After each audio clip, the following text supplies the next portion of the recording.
Bueno, muchas gracias a todos, a todas. Gracias por haber aceptado esta cordial invitación a participar en estos conversatorios en psicología clínica, psicoterapias y salud mental. Todo lo que abarca ese espectro de trabajo profesional, académico y en este momento lo estamos llevando a cabo y es el último de los conversatorios. Hoy es el cuarto, donde tenemos a un par de psicólogos, uno en Colombia, otro en México y a un médico psiquiatra para que nos hablen de ello. Muchas gracias a todos, a todas, a Universidad del Valle, a comunidad egresada, a la red de egresados, a todos ustedes por tan cálida, tan amable participación, colaboración. Bueno, los dejo en manos entonces de las personas que estarán coordinando, moderando la actividad. Bueno, inicia por favor, querida Nelcy Bonilla, muy amable. Bueno, buenas tardes de nuevo. Gracias por su tiempo, por compartir con nosotros en este conversatorio sobre praxis en psicología clínica y sus diversas alternativas psicoterapéuticas. Muchísimas gracias, Dalbert. Eres un gran representante como egresado ante la universidad por ser el gestor e inspirador de esos espacios académicos y de convocarnos a reflexionar sobre todos estos temas. Nos unimos con esos conversatorios, como ya lo dijo Dalbert, a la celebración de los 50 años del programa académico de psicología de nuestra Universidad del Valle, que se cumple en el mes de agosto de este año, haciendo mención especial al grupo de docentes y estudiantes de aquella época que conformamos como representantes de nuestros semestres un equipo de trabajo inigualable para sacar adelante este programa. Tengo recuerdos muy sentidos de mis profesores y profesoras de esa época, de mis colegas, compañeros, entre ellas Magda Corredor y yo, quienes éramos las representantes de nuestro semestre de código 75. Y recuerdo que nos íbamos a la finca eh, de Mariela y allá trabajábamos todo el día, nos íbamos desde muy temprano y durante una jornada de 3 días seguidos, 5 días, trabajamos arduamente para lograr luego que este programa de psicología comprendiera esa formación tan maravillosa de los diversos enfoques de la psicología con actitud tan importante, respetuosa. Creo que nosotros fuimos privilegiados al ser formados en todos los enfoques, al tener diferentes áreas de aplicación, la clínica, la educativa, la organizacional, en fin, y sobre todo la comunitaria también, ¿no? Entonces creo que en ese ámbito de ese diálogo permanente, nosotros como representantes de los estudiantes y de nuestros semestres tuvimos también el privilegio de participar en la selección de docentes. Entonces, les doy un abrazo, de verdad, y honro el nombre y la presencia de todos mis docentes de aquella época y de mis compañeros de semestre. Y a propósito de esto, quiero compartirles que después de 44 años nos estamos encontrando. Y ya tuvimos un encuentro en junio y vamos a tener otro en agosto y nos vamos a seguir viendo porque es muy importante reactivar todas estas conexiones, no tanto o no solo, digamos, académicas, sino también personales, afectuosas. Aquí veo a Luz Helena que forma parte de ese grupo de compañeros. Bien, algunas palabras conmemorativas del actual director de la carrera de psicología, Arcadio de Jesús Cardona y Sasa, indican que esta historia de la que todos somos partícipes, comenzó hacia 1964, cuando nació la licenciatura en Consejería Psicológica, pionera en el Valle del Cauca, y luego hacia agosto del 76 se crea el pregrado en Psicología.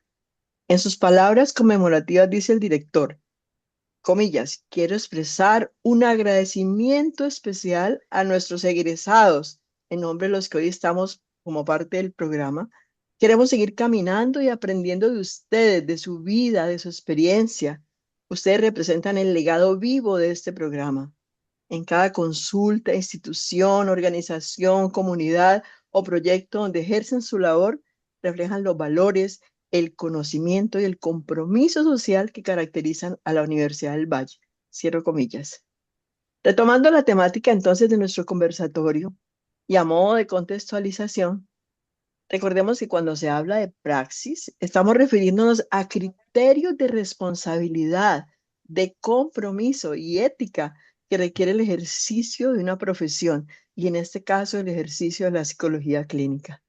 Y cuando hablamos de diversas alternativas psicoterapéuticas, seguramente en esa etapa ya todos hemos superado aquella pregunta de cuál es el mejor enfoque, porque tenga la certeza de que el mejor enfoque es el que usted eligió. Por eso quizá hoy las preguntas sean otras.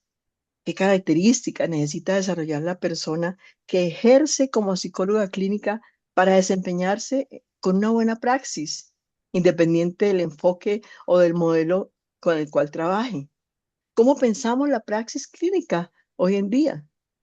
La invitación entonces, estimados colegas y participantes, es a crear un espacio de pensamiento en el que pausemos la rutina de los sábados para dedicar este tiempo de hora y media que vamos a estar aquí a la reflexión profunda, al abordaje de las situaciones clínicas con las que cada día nos encontramos, a escuchar a nuestros ponentes, a quienes anticipadamente damos nuestros agradecimientos. Ellos son Ulises González de México, Óscar Perlaza y Ricardo Perea de Colombia. Doy la palabra a Jimena Cruz. Jimena, muchas gracias para que nos indiques el procedimiento que seguiremos y el tiempo del que dispone cada ponente. Gracias, Jimena, por tu compañía en esta actividad. Hola a todos y todas. Quiero agradecer también esta convocatoria, especialmente a Dalbert. Encuentro precioso, ¿no? Que nos reunamos a compartir experiencias y saberes y visiones. Y bueno, escuchándote, Nelcy, me hice consciente que yo hace 30 años justamente egresé de Psicología del Valle y me gradué. Entonces, también es interesante porque es como una celebración para mí, ¿no? Bueno, entonces con estos tres invitados que comentó Nelcy, cada uno va a tener aproximadamente 20 minutos para exponernos sobre su formación académica y profesional, sus enfoques teóricos y metodológicos, el sustento científico de ellos, con qué población laboran, si están en el sector público o privado, las técnicas que utilizan. Una pregunta considero muy importante, el manejo ético, los desafíos durante la práctica clínica, las colaboraciones profesionales y humanas y las recomendaciones a otros profesionales y alumnos. Bueno, es una pauta que más o menos de orientación, ¿no? Cada cual veía sobre qué profundizaba. Entonces después vamos a hacer preguntas, ojalá se abra un buen debate. Y eso, entonces partimos con el psicólogo Ulises González desde México. Bienvenido. Gracias, Jimena, gracias, Nelcy, gracias, Dalbert, gracias a todos los que están presentes, a la Universidad del Valle por la invitación, por permitirme compartir con ustedes. Un saludo desde México, capital. Bien, si les parece, yo comienzo a hablarles un poco sobre mis inicios. Yo comienzo a formarme desde el bachillerato en la propia escuela de la UNAM, esto en el año 95. Y una vez que termino, inicio mis estudios de psicología dentro de la universidad, pero por razones humanas de vida, eh, los pongo en pausa mi estudio y comienzo a desarrollarme como paramédico dentro del sistema de la Cruz Roja aquí en la Ciudad de México. Entonces mi primera formación es como paramédico. Eh, y durante todo el tiempo que yo estuve en esa área, bueno, también tuve la posibilidad de ingresar a donde estoy actualmente también laborando, que es el Instituto Nacional de Rehabilitación, acá en Ciudad de México, especializado vaya, por su propio nombre, ¿no? En la rehabilitación del sector público, del sector salud de aquí de México. Y bueno, esto lo menciono porque para mí es clave, ¿no? Hay ciertos momentos en mi vida que me regresaron justamente a esta parte de la psicología. Y les comento rápidamente una anécdota. Mientras yo estaba trabajando, ¿no? En esto de las ambulancias, la atención prehospitalaria, comenzaba a ver situaciones, ¿no? Me encontraba con un caso en el que una llamada de atención para atender a una persona que por intoxicación alcohólica se había caído, se había golpeado y bueno, pues estaba en la vía pública, su familia presente. Entonces, fuimos, atendimos, ¿no? Y posteriormente, tal vez unas 2 semanas después, vuelve a suceder, ¿no? La misma llamada por la misma persona en el mismo lugar. Y eso a mí ya me daba una idea, ¿no? Un acercamiento desde la psicología que ya traía yo en mente, que me decía, ¿qué pasa, no? ¿Qué pasa en una persona? ¿Qué pasa en una familia? ¿Qué pasa en un ser que sabiendo que se ocasionan este tipo de situaciones, vuelve a reincidir en conductas, por medio de su discurso te das cuenta, sobre lo que ahora conozco y sé que es, ¿no? Los propios, esquemas de pensamiento cognitivos y todo esto, bueno. Me llevan a seguirme formulando estas preguntas, ¿no? ¿Cómo poder cómo entender esto más allá de lo físico? Porque decía yo, bueno, podemos venir 1 y 100 veces más a atender a esta persona, ayudarle físicamente a sanar sus heridas, vamos, pero mi pensamiento me llevaba más allá, ¿no? ¿Qué sucede en la mente de esta persona en particular? Y de ahí, bueno, continúo nuevamente, retomo mis estudios de psicología dentro de la universidad. Eh, Termino y una vez que termino, bueno, estando dentro de este instituto que mencionaba anteriormente, pues para mí era fundamental, ¿no? Porque tenía acceso a una enorme población dentro del sistema de salud pública con la cual poder trabajar, ¿no? Desde mis propios desarrollos realizados por las actividades de la propia universidad que nos imponía, que nos proponía, bueno, pues era la misma aplicación dentro de este instituto y aledaños, ¿no? Otros escenarios. Uno de mis tutores dentro de la carrera eh, me hacía un señalamiento que también me parece fundamental, ¿no? Para esta cuestión de la psicología, que, bueno, creo que todos en algún momento tal vez nos habremos encontrado con algo parecido, porque lo he visto con los estudiantes aquí en la universidad propiamente, en donde terminamos la carrera y sentimos que estamos listos, ¿no? Que estamos preparados para hacer frente a la psicología actual en el contexto en el que nos encontramos. Y nos encontramos realmente con una realidad, bien diferente, ¿no? Donde no corresponde, ¿no? O sea, sí, teóricamente tengo esta herramienta, tengo esta otra, desde mi enfoque, pero pues a lo mejor no me llegan los problemas que yo quisiera atender o son de otra índole o qué sé yo, ¿no? Entonces, bueno, esto me lleva también, ¿no? Pues a seguir profundizando. Me aboco a la maestría, el posgrado en psicología clínica y de la salud, eh, aprovechando el mismo escenario, ¿no? De la salud pública aquí en México.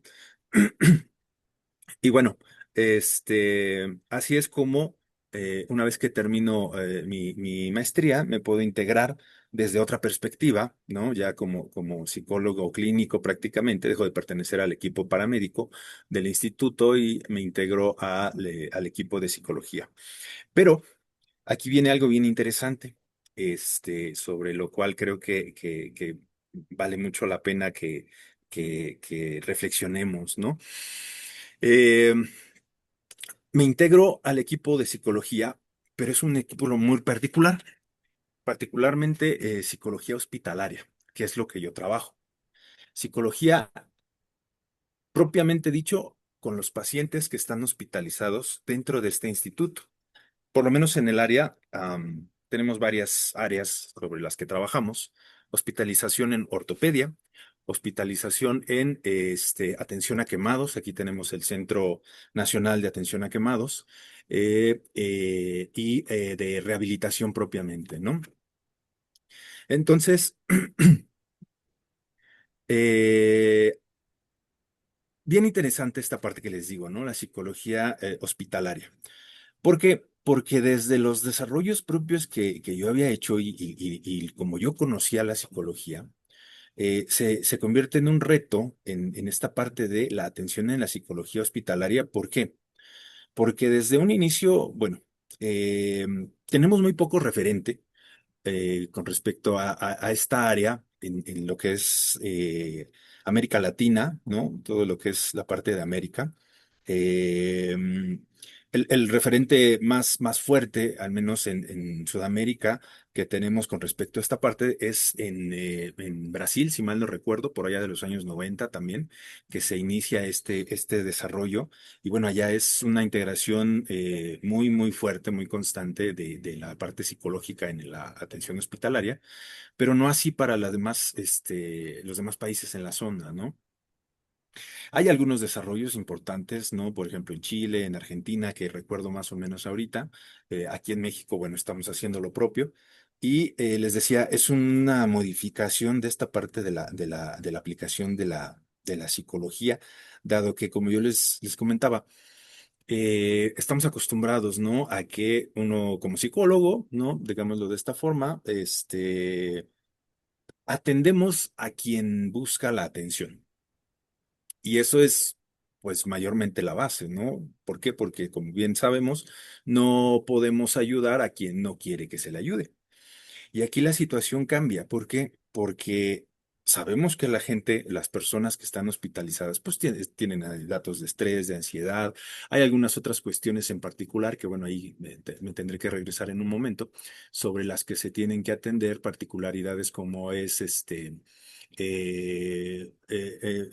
patologías, ¿no? Psiquiátricas, trastornos por consumos de sustancias y adicciones, ¿no? Entonces, ahí es donde hay que incidir y hay que buscar incidir sobre la parte psicológica en las personas para ayudarles a salir de la mejor manera posible, ¿no? De una hospitalización. Bien,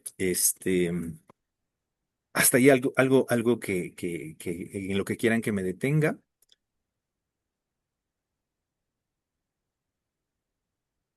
Em, a mí me parece muy interesante esto que marcas, ¿no? Del trabajo eh, con hospitalización y tal vez después para conversar con el médico psiquiatra que nos acompaña hoy, ¿no? Eh, cómo es esta conversación entre la psicoterapia y la psiquiatría o el grupo médico en general dentro de un espacio así, por ejemplo, cómo se dan esos nexos. Sí, claro.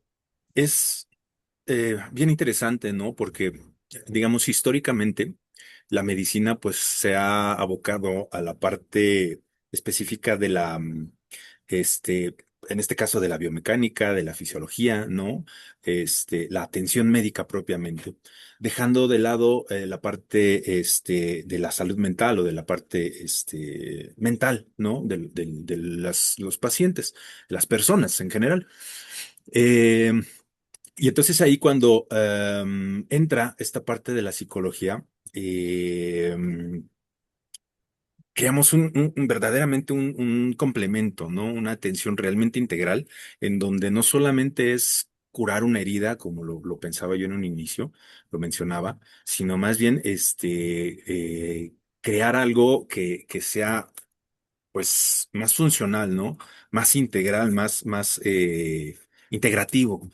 Y en este sentido, la participación de psiquiatría para mí es fundamental porque yo lo considero como un puente, porque a veces muchas personas, incluso médicos, lo ven como una cuestión aparte, una cuestión separada, ¿no? Y justamente esta semana, en una conversación que yo tenía con un médico, ortopedista, oncólogo, que me decía, pues es que yo necesito ser objetivo con respecto al tratamiento médico. ¿Sí? Yo no puedo tomarle la mano a mi paciente mientras le digo, te tengo que amputar un miembro o te tengo que quitar una parte de tu hueso porque está enfermo, porque ahí pierdo objetividad yo, ¿no? Y me decía, entonces, ahí ese es tu trabajo. Eh, Tiene mucho sentido para mí este comentario porque si lo vemos de manera directa, podemos observar justamente esto que les digo, ¿no? La separación, así lo marcaba el médico, entre lo ortopédico, médico y, bueno, la parte mental. Eh, y por eso les digo, para mí la parte de psiquiatría es fundamental porque crea un puente entre estas dos, disciplinas. Tú. Acá hay una pregunta de Manuela. A propósito de la voluntad de ser tratado, ¿cómo abordar un caso de un menor de edad que tiene resistencia a la terapia y va de cierto modo obligado por los padres? No sé si tienes una opinión al respecto. Claro, bueno, entra un poquito con parte de la población, ¿no? Aquí, que les quería comentar, con la que yo trabajo específicamente. Eh, yo desarrollé la habilidad, la atención en pacientes con problemas de consumos de sustancias. Acá en México tenemos una institución que parte del sistema de atención en México, que se conoce como Centros de Integración Juvenil. Yo estuve prestando mis servicios para estos centros de integración, que no solamente es para chicos, también es para personas adultas, eh, en donde se trata justamente estos problemas de adicciones, consumo de sustancias. Em, ¿Por qué lo menciono? Porque dentro de la perspectiva que yo trabajo, que yo manejo en esta atención, justamente tiene que ver con esto, ¿no? Muchas personas, familias principalmente, se acercan, ¿no? Oigan, es que tengo un paciente, o tengo un hijo, tengo un esposo, tengo una esposa, hijas que tienen un problema de consumo, pero no quieren venir. Bueno, ahí parte también el contexto, ¿no? Desde la perspectiva que yo manejo es aprender cómo yo, persona, parte de la red de apoyo de esta persona que no accede a la atención, cómo yo participo para que ese problema, prevalezca y se mantenga, ¿sí? Em, y a veces son cosas tan sutiles, tan simples que difícilmente se pueden observar, ¿no? Acá, por ejemplo, en México, el ejemplo que yo siempre les pongo es, imaginen esto, ¿no? Un día, Ulises se va de fiesta, ¿no? Se va de rumba, y ya es continuo, ¿no? Entonces,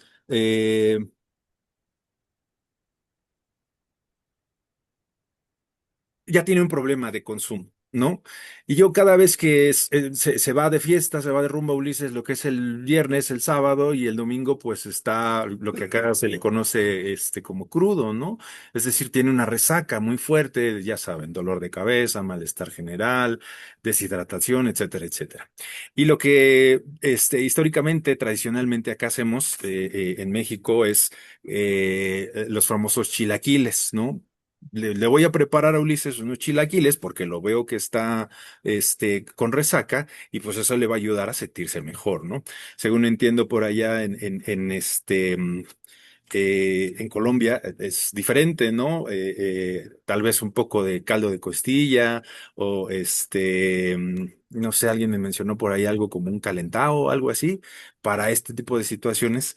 Eh, y bueno, pareciera algo inofensivo, pareciera algo que pues no tiene mayor sentido, pero el simple hecho de que yo le prepare a Ulises unos chilaquiles al otro día de esto, de la resaca, pues forma parte de una acción, ¿no? Que va a permitir que esa conducta se mantenga. ¿Por qué? Porque pareciera que no hay realmente consecuencias o como que yo estoy ayudando a que se mantenga esa conducta, ¿no? Entonces, algo parecido. Yo tengo que ver, si la persona no requiere, bueno, más bien no que no requiera, no busca o no quiere ese apoyo, esa atención, pues entonces yo tengo que ver cómo yo estoy eh, actuando o cómo yo estoy incidiendo para que esa persona no quiera buscar esa atención, ¿no? Porque a lo mejor yo le estoy haciendo ver o le estoy haciendo saber, pues que no hay consecuencias realmente de sus actos, ¿no?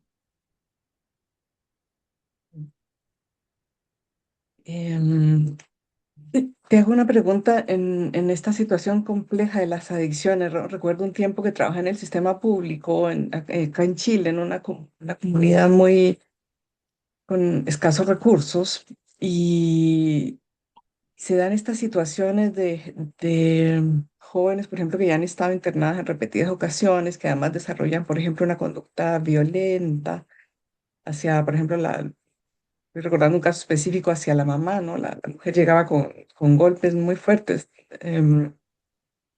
Y donde ya se requiere intervención, además, no sé, de la policía, por ejemplo, en ciertos momentos. O sea, em, cómo se establecen este orden de intervenciones, ¿no? Que va desde lo más contenedor, que puede ser la psicoterapia, a esto que ya es legal, por ejemplo, ¿no? Que tiene que ver con fuerzas externas y contrarias a la persona. Yo creo que de pronto reiteramos un poco en esto del contra la voluntad, pero que es muy relevante, sobre todo en las adicciones, por ejemplo. Claro. Bueno, a veces pareciera, ¿no? Como fuera de lo ético, digamos, esta parte de incidir sobre la decisión de las personas vamos, cualquier situación que requiera, ¿no? De una toma de decisiones. Pero ya el solo hecho de que les ayudemos o de apoyar a una persona a visualizar, ¿no? Desde lo cognitivo-conductual, ¿no? Esta herramienta de la toma de decisiones, el poder psicoeducar realmente a una persona para llegar a una toma de decisión responsable. No es que, bueno, al menos yo considero que no es estar incidiendo, ¿no? Sino más bien ayudando realmente a las personas a ser conscientes de las posibles consecuencias de sus decisiones, ¿no? Y ya con esa responsabilidad y con esa conciencia, bueno, pues si tomas una decisión inadecuada, pues por lo menos sabes qué consecuencias va a tener eso, ¿no? Y cómo eso puede impactar no solamente a ti como persona, sino a quien está a tu alrededor. Vale. Parece que Ricardo Perea quiere decir algo. Por favor.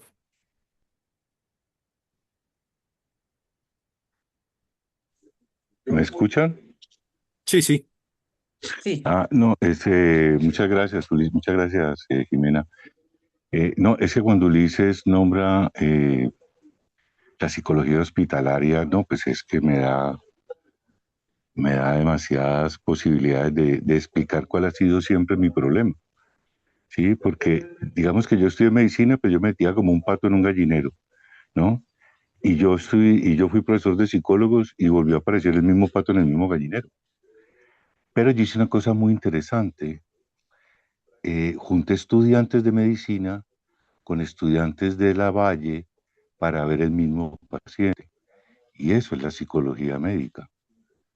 El problema de la psiquiatría, y ahí pues siempre me presentan como médico y como psiquiatra, la verdad no me interesa ser ni médico ni psiquiatra, porque en el fondo lo que soy y lo que he trabajado durante 40 años es como psicoanalista, pero es casi que se representa en un chiste que ahora para mí digo yo, qué interesante lo que pasaba ahí. Yo llegaba a la universidad y me paraba en el anfiteatro y el profesor de anatomía decía, él es el doctor Perea, él es loco, él es psiquiatra, ¿sí? O sea, loco igual, psiquiatra, psiquiatra igual loco. Eso queda pues como, no hay nada más que hacer. De hecho, los médicos tienen tanto problema con la psicología que cuando dicen a ese paciente no hay nada que hacer, mandarlo para psicología. O sea, es como, no sé, como el peloteo, como el desechable, ¿no? Como, sí, o sea, pero entonces cuando yo entraba, digamos, al anfiteatro, yo le preguntaba a los estudiantes, mira que estaban disparando un cadáver, 20 estudiantes pues encima de un cadáver, y yo les preguntaba, ¿esto qué es? Miran, un señor.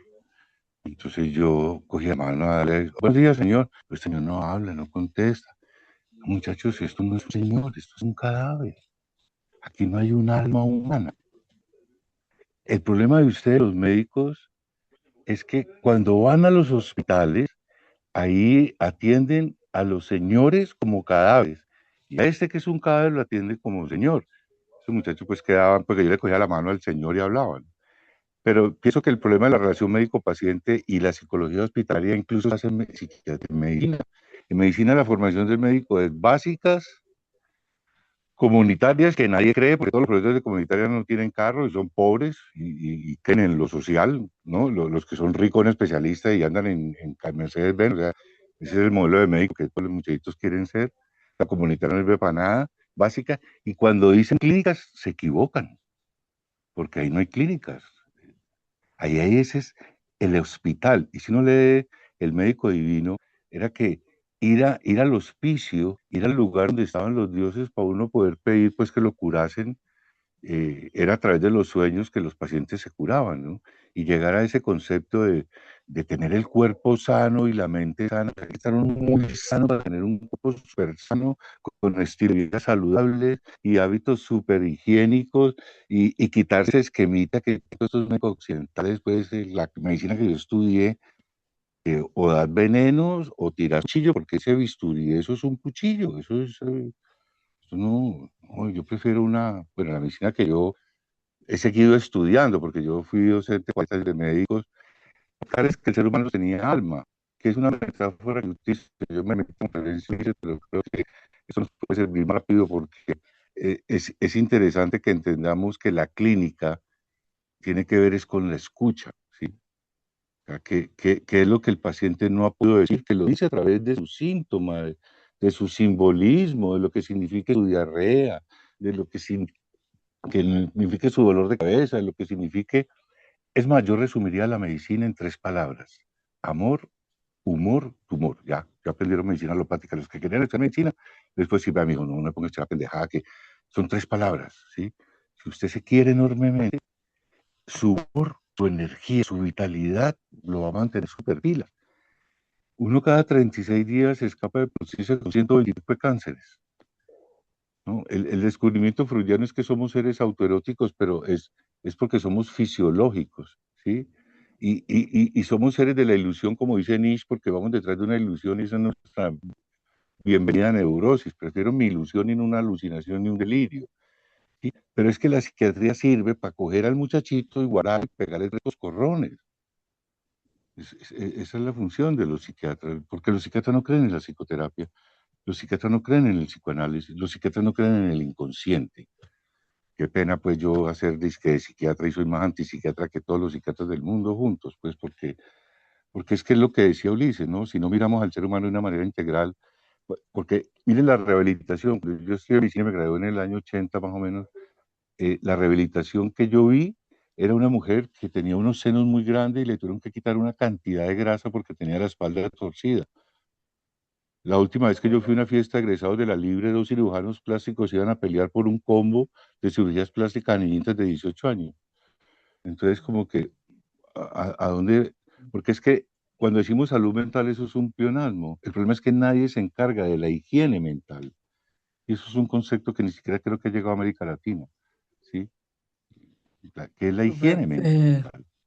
Pero entonces creo Muy que podemos ser más vale que, porque como recortaron los tiempos, me parece que podríamos como intercambiar, pues para que no se vuelva como tan personal las presentaciones, como más vale aterrizar todo el conversatorio y que pues yo ya hice como una más o menos, porque cuando hablaron de la ortopedia, el ejemplo que pone Ulises es perfecto.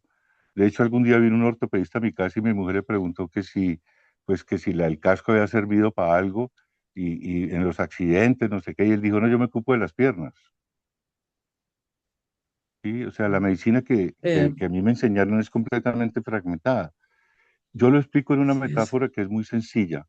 ¿Qué es más importante, el caballo, el jinete o la carreta? Casi todo el mundo escoge el caballo, que son las emociones, muy pocos escogen el jinete, que es como el aparato psíquico, la mente humana, y la carreta realmente es el cuerpo, pero el que va en el cuerpo es el pasajero. Y esa carreta son 78 bisagras y yo le creo esa a la medicina ayurvédica, pues sí, como no a esta medicina alopática, yo creo en lo homopático, lo semejante cura lo semejante. Por eso ponerse en el lugar del otro es tan complejo. Y ese sí es el trabajo de la psicología, como mostrarle al otro cómo ha armonizado a su psiquis con su Afrodita y cómo eso se ha erotizado para uno estar en armonía, pues, ¿no? O yin yang, o ánima y ánimo, ¿sí? Como, ¿dónde está el equilibrio? Porque es que esos centros de integración, la Libre tenía ese enfoque para los médicos, ¿sí? Biopsicosocial, pero ahí está, ¿no? ¿Cómo, cuál es la biología, cuál es la psicología y qué es lo social? Y si cayéramos en Eh, Orlando Fast, bueno, Ricardo, dime, eh, me parece súper interesante, además comparto absolutamente esta visión. Yo escribí, de hecho, un libro sobre el tema de la relación entre los fenómenos psicológicos, el trauma y las enfermedades físicas, por ejemplo.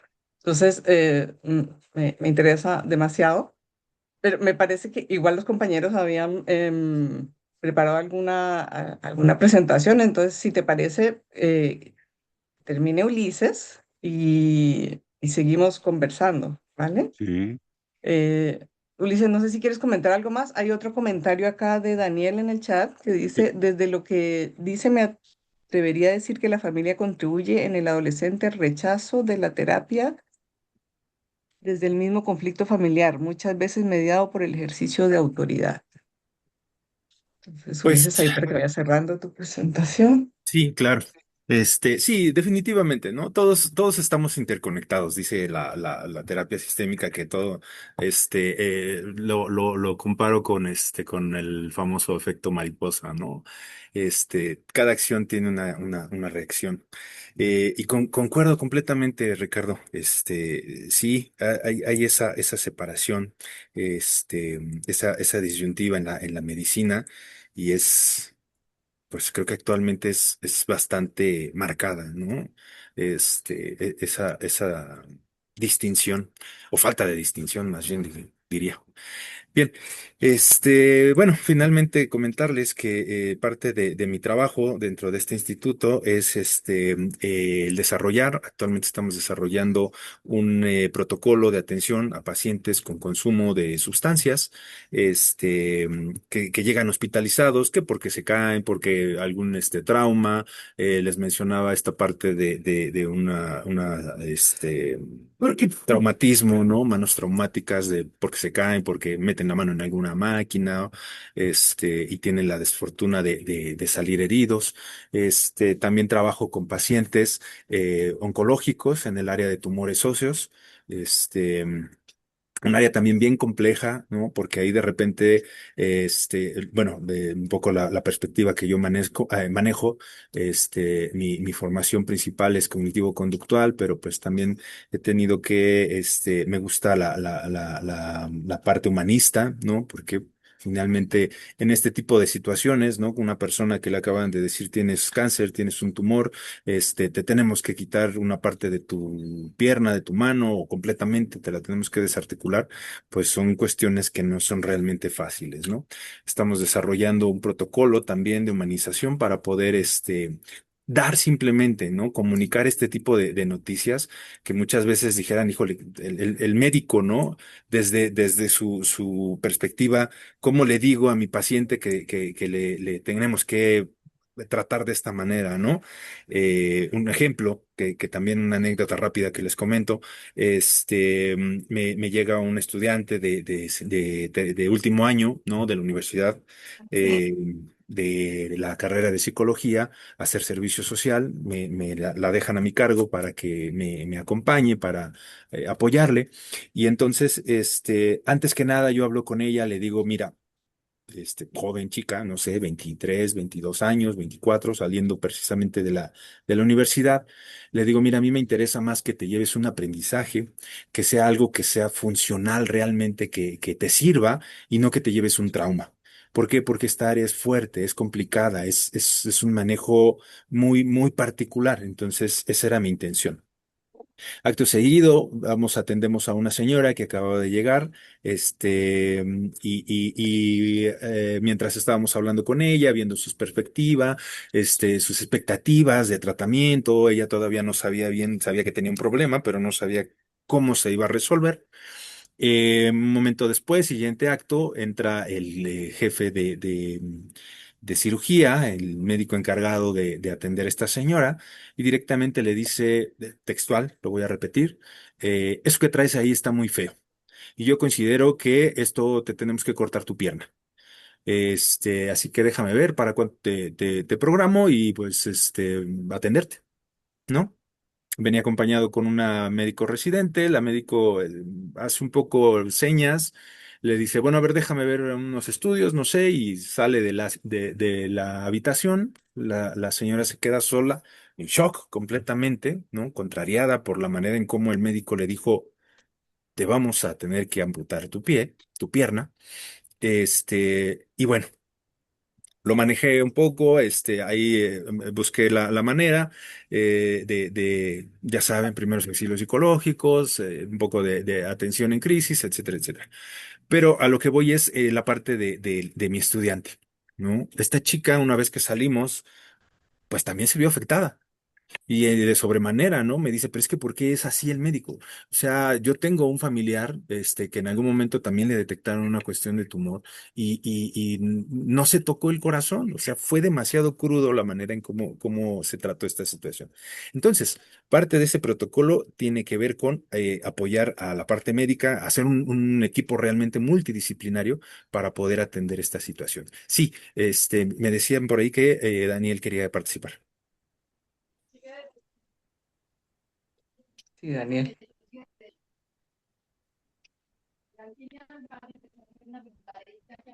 Estaba teniendo un problemita con el micrófono, muchas gracias. Sí, es que me llamó mucho la atención y me parece muy interesante esto de hablar de cruzar perspectivas de terapia, ¿no? Lo cognitivo-conductual, por ejemplo, lo que hablas con el tema del humanismo, me parece muy importante con el ejemplo que haces. Y me recordaba un debate que estaba teniendo hace unos días con una colega porque pues ella defendía el tema del eclecticismo, ¿no? A veces con cruzar estas perspectivas, a veces epistemológicamente, y específicamente el debate que yo tenía con ella era de cruzar lo psicoanalítico con lo cognitivo-conductual. Y pues a mí personalmente me parece que técnicamente puedan tener orígenes muy distintos. Técnicamente es necesario que nosotros aprendamos a cruzar en el tráfico. Esto, digamos que yo en los 16 años que llevo ejerciendo desde que salí de la Universidad del Valle, en mi terapia lo he identificado y me parece que la terapia, por ejemplo, cognitivo-conductual ayuda muchísimo a que el paciente aterriza el hoy, el aquí, el presente, claro, lo que tengo que transformar en mi vida donde está generándose el sufrimiento. Pero creo que el psicoanálisis. Sí, y recuerdo mucho, con mucho cariño, el profesor Samson, precisamente, que nos profundizaba en el tema del significado que tiene esa historia, no tanto en el psicoanálisis ortodoxo del psicoanálisis freudiano, sino ya yendo un poco más al lacaniano, donde la persona se puede ver, el psicoanálisis puede ver ese presente, sí, puede entender ese presente desde esa historia, pero no, desde el significado que tiene esa historia como símbolo en su cabecita, ¿cierto? Entonces me parece que a mí personalmente, y contrario de pronto a la colega con la que tenía el debate, creo que uno se queda de una manera muy superficial cuando lo ve algo ecléctico y que nos, para mí realmente se pueden complementar, porque una me trae el presente y la otra me puede ayudar a entender el significado de ese presente, cómo lo construí. Entonces no sé de pronto ustedes, y en tu caso Ulises, cómo lo ves si realmente a pesar de estas contradicciones que podemos ver superficialmente a nivel epistemológico, definitivamente es necesario que nosotros en nuestra práctica aprendamos a cruzar estas herramientas tan valiosas. Muchas gracias. Sí, gracias, Daniel. Bueno, yo tengo una perspectiva con respecto a esto del eclecticismo, eh, que creo que, bueno, les comparto. Yo considero que después de que el psicoanálisis salió de Freud, este, pues cada quien entendió lo que quiso.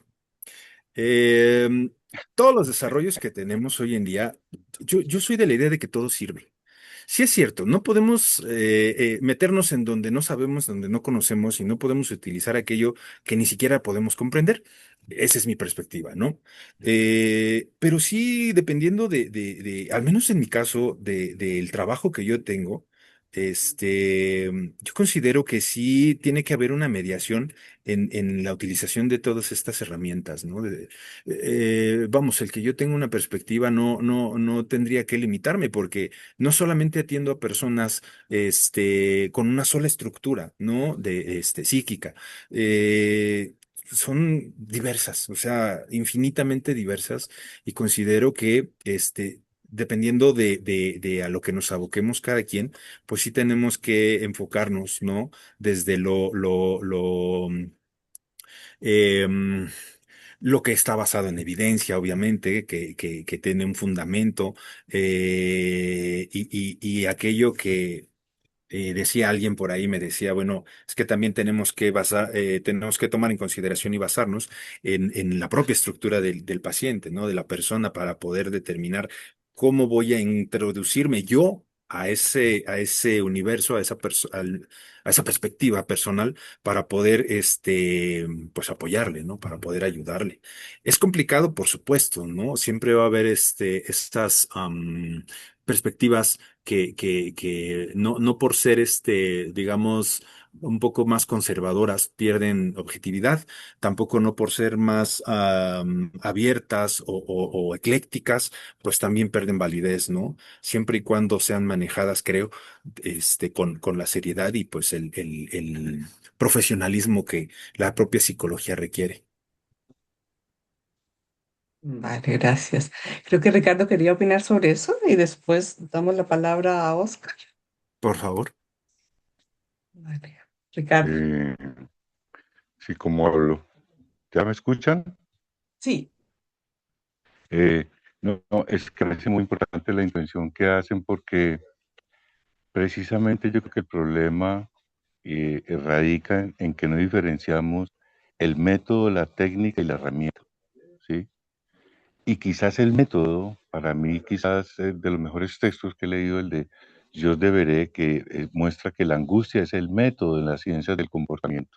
O sea, si yo no, yo tengo un ejemplo muy bueno como psiquiatra y es que algún día estaba en el hospital y llegó un drogadicto y yo empecé a agredirlo, yo empecé a agredirlo y la enfermera jefe muy inteligente me trató y me dice, "Doctor, pero no es así, pues, porque está maltratando, muchacho". Ese muchacho me recordó el dolor que yo tenía en el alma, que yo no lo había expresado, y era que mi primo ideal, mi primo perfecto, que tocaba los Beatles, cantaba en inglés, tenía pelo largo, bueno, que no hacía Julián, era un drogadicto. Un día yo salía de la Uribe y un drogadicto se me arrimó a pedirme plata y era mi primo, una trafa humana. Yo ese dolor lo tenía todavía, ese siente, yo lo empecé a agredir. Eso es la contratransferencia. Y el problema de esa transferencia es un acto de amor. Ahora, bueno, al psicoanálisis, para mí lo que importa es el inconsciente. ¿Cómo abordamos el inconsciente del paciente? Yo en las clases de psicopatología lo he explicado de una manera muy elemental. Mire, ¿quién es el que pasa la película? ¿Quién es el que censura la película? ¿Quién es el que tuvo la película? Y todos queremos ser Brad Pitt, pero nadie quiere saber quién es el Spielberg, quién es el autor de la película, quién es el actor de la película. Entonces, claro, ¿cuál es la herramienta? Pues hombre, uno puede martillar con un serrucho, pero es mejor martillar con un martillo, ¿sí? Entonces la herramienta es, claro, el problema lo diría Ulises, es cuál es porque existe la droga, existe el drogadicto, la drogadicción, pero ¿y este cómo llega a la droga? Alguna vez llegó un señor muy importante con la esposa y con la hermana que era otra muy importante, y el muchacho me metía heroína. Yo, ¿en serio? ¿Qué dicha? Ay, me consejo para eso, buenísimo. Yo nunca fumé heroína, enséñame. Esos señores me miraban horrible hasta que yo le pregunté, ¿a vos quién te da plata para comprarlo? Y señaló a la mamá y al tío. Entonces, a ver, un momentico. Doy a esta plata mío para que se fuma suquito. O sea, el problema de la técnica, eso ya es el sujeto. Cada cual tendrá que encontrar su vía. Por eso me gusta Lacano, que habla del estadio del espejo, sí, pero el desarrollo del pensamiento en el niño, lo explica Wallon, es el del bebé. O sea, ¿cómo empezamos a pensar? ¿Por qué pensamos lo que pensamos? ¿Por qué sentimos lo que sentimos? Pero el problema es que somos seres míticos.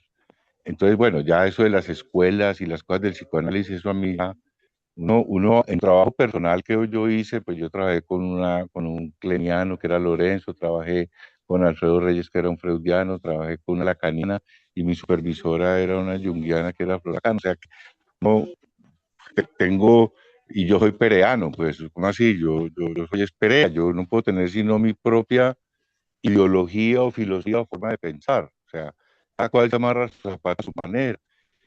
Pero el ser terapeuta, mostrarle al otro un espejo para que se mire, ese arte, los que escogimos esta vida, es porque andamos creyendo en la vida, pues. No creo, pues, que por aquí hayan tigres.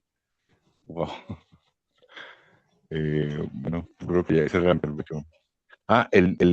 Tengo una intervención cuando Ulises contó lo de la ortopedia, porque ese tema me parece interesante. Yo era un estudiante de medicina y yo tenía una novia que en ese tiempo estaba rotando en ortopedia. Yo venía estaba en gineco, entonces yo rotaba una cosa, rotaba otra, pero como el novio de la estudiante de medicina, pues va a recoger la novia, pero el derecho es lo que ella está estudiando.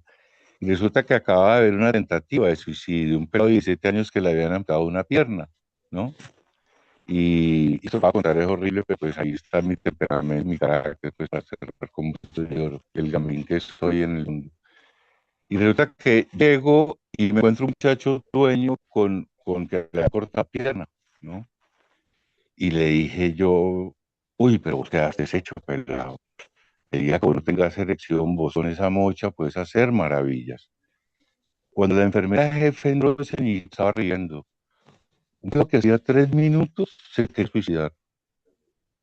O sea, yo no estoy diciendo que todas las intervenciones tengan que ser de esa magnitud, pero es esa exegesis que hubo ahí, esa hipótesis, tesis y síntesis y análisis que se jugó en la angustia y en la impotencia que uno como estudiante termina encuentra frente a un peladito que le han ni que le dijo nada, que no lo prepararon para eso. Es que no es lo mismo, yo te digo que te voy a pellizcar, sin decirte pellizque. O sea, es que la única patología, y en eso sacaría la defensa, es el susto. Para mí no hay ni enfermedad ni enfermo. Cuando empecé a estudiar medicina, habían como 38 enfermedades, ya van como en 160. O sea, el negocio ha mejorado buenísimo. No, no, no. Eso está patrocinado por casas farmacéuticas.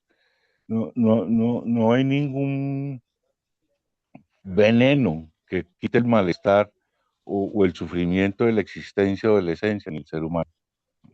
De hecho, los dos autores que escriben Milton Hitler y Freud y Malestar en la cultura, ambos peleaban con su propio origen. Ninguno de los dos quería ser judío. El psicoanálisis nace es porque la muchacha del servicio de Freud le enseñó a leer la Biblia para quitarle ese problema de ser judío. ¿Sí? Y Hitler la abuelita judía. O sea, es que peleamos con nuestra existencia. Y quizás hasta los 21 años nos quedamos peleando que yo para qué nací, pues, ¿no? Y a los 63 tenemos que resuelto la adolescencia. Me parece que la psicología lo que nos propone es cuál es el desarrollo del ser humano. Y ahí me parece que el pescar Rolando Falsborda en lo psicológico sería cómo trabajar la identidad, cómo trabajar el arraigo y cómo trabajar la pertenencia para hacer un IAP, no tanto como investigación, acción participativa, porque cuando Ulises habla, y entiendo un poco de México, porque la UNAM trabajaba mucho con las investigaciones de la Libre, ahí hay unos acuerdos, es que para evitar la iatrogenia médica o la iatrogenia psicológica, que para mí es la primera causa de todo el sufrimiento humano, el error que cometen los médicos y los psicólogos, y es porque están maculados, porque malos procesos de formación, bueno, toda una cantidad de la estructura misma, de la misma formación de lo privado, de lo público, de la ley de todo este problema de la salud. Pero con el protocolo se logra evitar la heterogénea en el sentido de que no es lo que el médico quiere hacer, sino responder a un protocolo, responder a una investigación. Es que los que no investigan no pueden enseñar. Uno tiene que enseñar desde su proceso investigativo. ¿Qué es lo que hay que investir? Pues, bueno, se da la palabra. Vale. Ya muy interesantes todos los aportes. Acá Daniel dice, personalmente me parece una maravilla cruzar en terapia lo cognitivo-conductual, lo psicoanalítico y lo sistémico. Nos ofrecen unos lentes para dimensionar y abordar en toda su envergadura la problemática. Claro, ¿no? Pienso que sería tal vez muy ególatra pensar que una visión alcanza a abarcar la totalidad del ser humano, ¿no? Entonces, personalmente yo también comparto que el ser humano es uno, la mente no está separada del cuerpo ni de las emociones y más bien aprender de diferentes miradas puede darnos más recursos y más integralidad, ¿no? Por ejemplo, todo lo que se sabe sobre trauma hoy, lo que aporta sobre el sistema nervioso y sobre el cuerpo es muy relevante, ¿no? Entonces, bueno, propongo que demos la palabra a Oscar, que nos comparta de sí y seguimos con esta discusión tan interesante. Oscar Gracias, Perlaza, que es Ximena. psicólogo desde Colombia. Gracias, Ximena. Buenas tardes a todos y todas. Pues feliz de escuchar la conversación y feliz de estar aquí con gente pues que lo remonta uno en la historia, ¿no? Profesor Ricardo pues fue profesor mío de psicopatología, Nelcy Bonilla, que fue también mi profesora en la universidad. Y eso remonta un poco a la experiencia inicial mía como psicólogo, pero también ver compañeros, ¿no? Ver ahí a Huber, que lo vi también en su presentación hace días, a Dianita, que también la vi en su presentación y como moderadora en la última, Leticia, Antonio, etcétera, gente con la que uno ha crecido, ¿no? A lo largo de la vida. Además, Huber, hombre, qué gusto verte. Eh, y viendo un poco la conversación que ya se inició allí con el profesor Ricardo y con Ulises, muy interesante porque es que ese es el quid de todo el asunto de la terapia, ¿no? Es definir exactamente esos niveles de intervención que hacemos como terapeutas o como psicólogos o como médicos, como lo que sea que nos llamemos. Eh, yo había preparado pues los 10 puntos que Dilber me había mandado Ya, muy ya. juiciosamente. Pero la conversación ya se hizo más tranquila, más fluida, así que voy a meterme un poco en la conversación también con Ricardo y con Ulises más bien, en vez de centrarme en desglosar esos puntos como los habían definido pues para la reunión, que parece más interesante la conversación y pues bueno, esto es un conversatorio.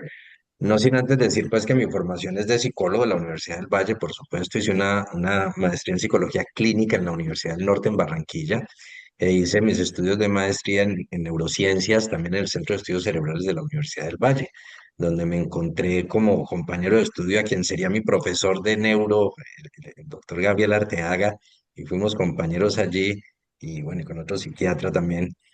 Eh, Porque lo que a mí me atravesó, digamos, en términos de entender la relación con la psicología, en principio, y esto es una anécdota muy sencilla y rápida, y es que cuando yo llego a psicología, yo no estaba interesado en la psicología.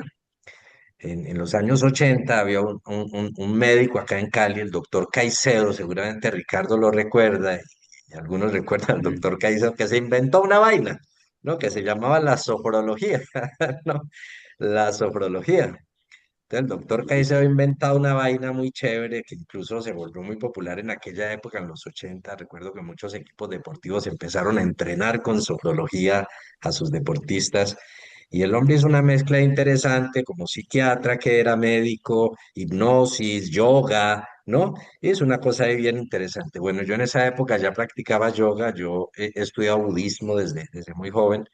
Y entonces mi interés ha estado muy de ese lado, por eso ahorita escuchar a Ricardo me emocionó mucho, escucharlo hablar del yin y el yang y de la Ayurveda, ¿no?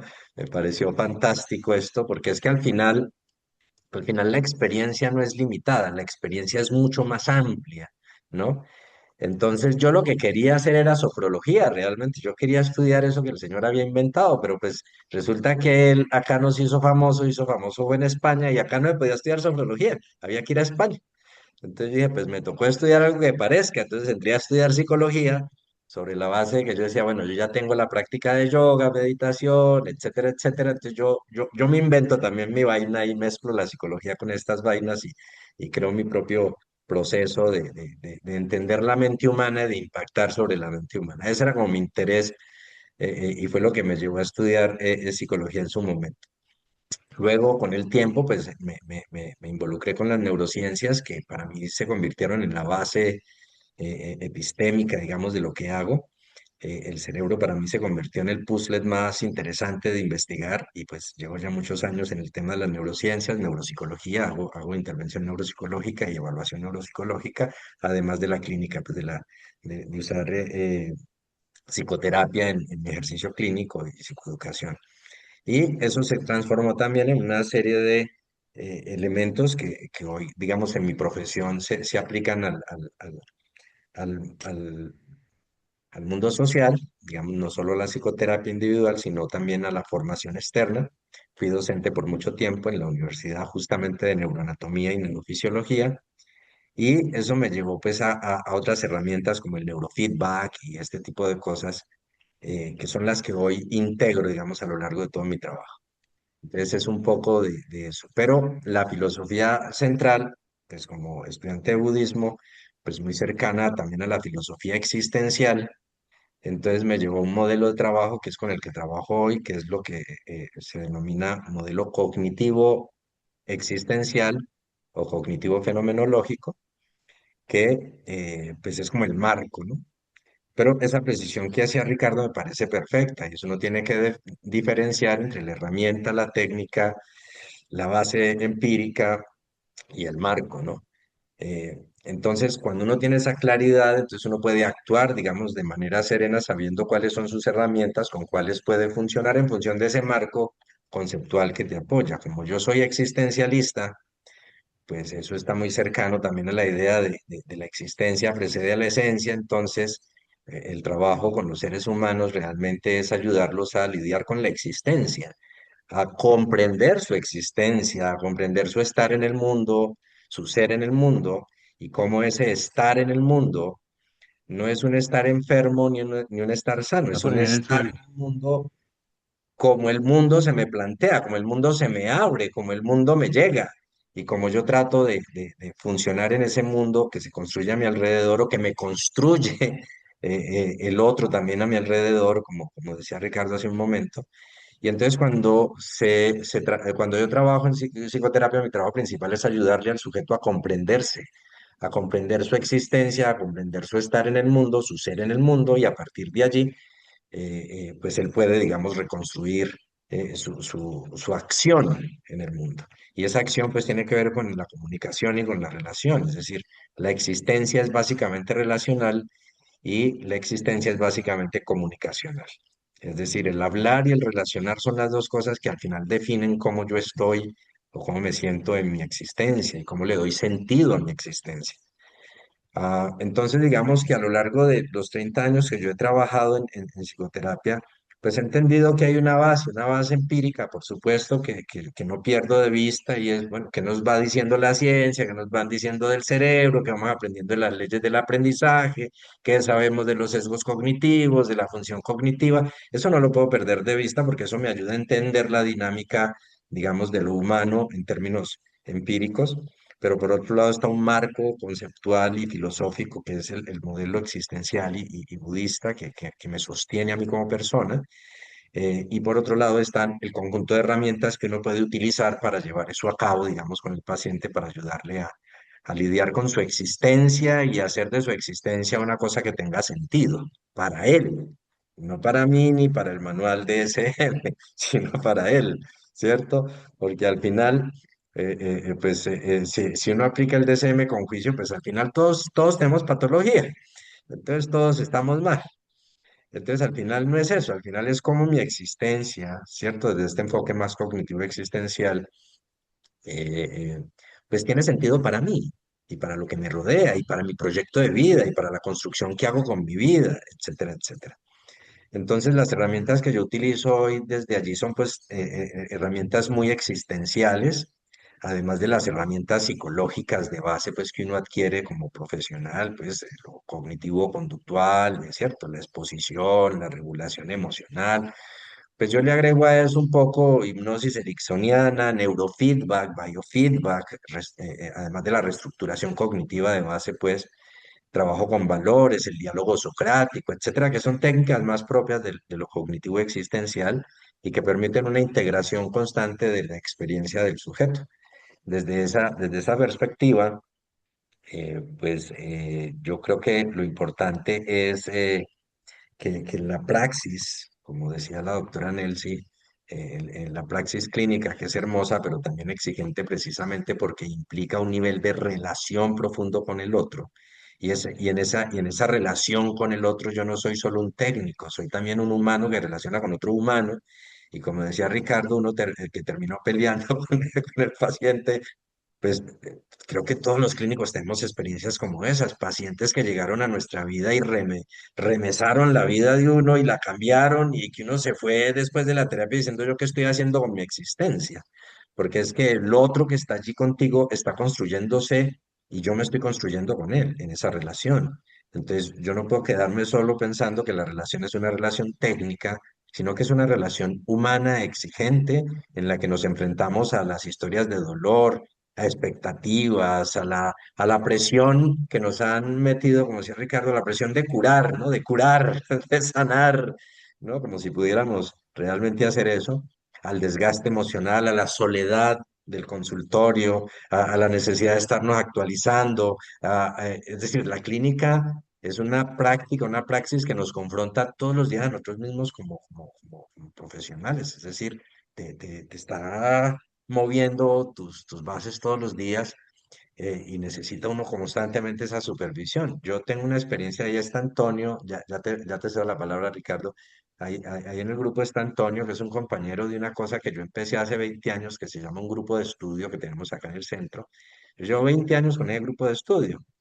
Entonces, en ese grupo de estudio nos reunimos colegas, ha pasado mucha gente por ese grupo de estudio, nos reunimos todos los jueves a las 7 de la noche, de 7 a 9, a leer, a hablar, a dialogar, a contar nuestras experiencias, a supervisarnos un poco unos a otros, ¿no? A ayudarnos. A veces alguien llega mal y todos lo escuchamos y lo acompañamos, etcétera, etcétera. Y estudiamos juiciosos, tratamos de actualizarnos un poco, leer la literatura, etcétera, etcétera. Y eso lo he mantenido como por 20 años y para mí eso ha sido el pilar más esencial de mi trabajo como terapeuta, porque yo cada jueves sé que me reúno con toda esta gente que viene a contar también sus historias, que leemos un poco, pero hablamos más realmente o termina siendo más una conversación de amigos más que de colegas. Y ha pasado mucha gente por allí que ha venido, ha ido, y me parece que allí es donde está el quid del asunto, es decir, cómo yo me construyo como persona para poder entregarme a esa relación en la que yo me llamo terapeuta con el otro que viene y cuenta conmigo, digamos, que me pone en un lugar, como diría Ricardo, ¿cierto? En ese lugar del otro sanador, que se supone le va a ayudar, ¿no? A curarse, etcétera, pero que al final termina siendo es una relación de dos humanos en un proceso de entender su existencia, comprender su existencia y reconstruirse mutuamente en la existencia, ¿no? Entonces, básicamente yo diría que eso define mi trabajo actualmente y el recorrido que he hecho a lo largo de, de mi trabajo como terapeuta en estos 30 años. Así que acompañar el sufrimiento humano es un privilegio para mí, es un privilegio absoluto. Un privilegio que exige, por supuesto, humildad, presencia plena y algo de rigor. Muy bien, Ricardo.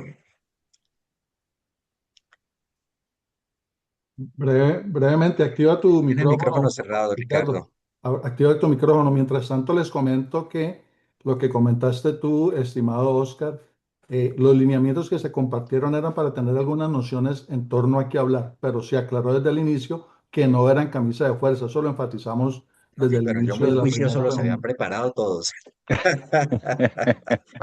Yo también, no, le digo que yo le tengo que agradecer esto a Albert porque yo no he sido conferencista, o sea, yo he sido, pues yo fui profesor de varias universidades, yo nunca preparaba clases, o sea, yo no tengo ese rigor científico que tenía, por ejemplo, un Eduardo Botero que escribía y escribía, yo no.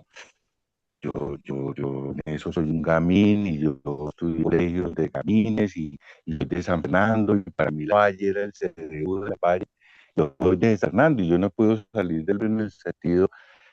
Es más, yo llego a París, es muy interesante hablar de Antonio porque yo recibo los trastos de Antonio que de París. Los incómodos de la vida. O sea, yo llego a París y Antonio se devuelve. Y cuando yo ¿Te llego refieres a a Antonio Sampson? Colombia, ¿Te sí, refieres a Antonio claro. Sampson? No. Sí, claro, la olla, el tenedor, los sartenes. O sea, cuando uno llega a estudiar a otro país, uno no tiene nada. Y cualquier dice, ven, mira, un amigo dejó eso. Y ese amigo era Antonio Sanz y María Cristina. De hecho, yo quería conversar una cosa interesantísima que vine a caer en cuenta hace poco por este ejercicio que me puso este culicagado Albert, porque hasta acordarme de mi primaria y cómo fui marchado por mi profesora de kinder. Es el que me hizo hacer el ejercicio porque yo me convencí hace muchos años. Lo importante de una conferencia le sirve es al conferencista, porque uno se prepara para la conferencia, no más.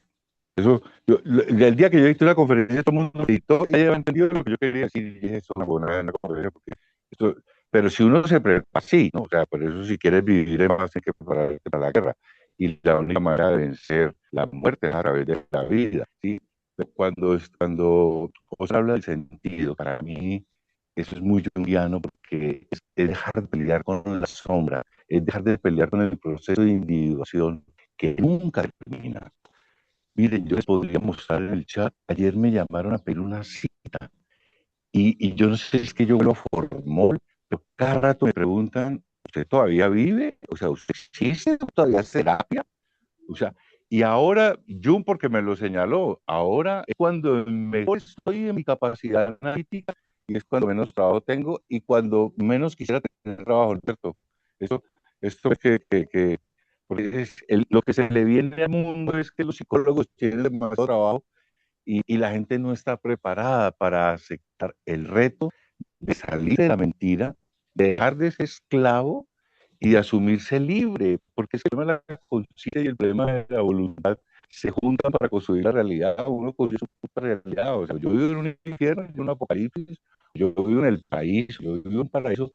Miren, yo vivo a las afueras de Jamundí y a mí a veces me llaman a decir, hey, ¿qué es lo que pasa en Jamundí? Yo, no, ese pueblo es chéverísimo. O sea, y zona roja, o sea, yo tengo gente que la viene a mi casa porque esto es zona roja, pues yo no, yo la veo verde, la verdad, no sé si es que soy daltónico, pero el problema es como lo que señalas del grupo de Antoni, porque cuando yo llego a París, a mí me dice, yo tengo que leer la cara, entonces el señor que me está diciendo que era un psicoanalista muy importante, reloj, manejaba la escuela o la sociedad psicoanalista, todas estas iglesias que se han montado, y me dice, no, es que yo le pregunté, ¿y usted ya leyó Estanislao Zuleta?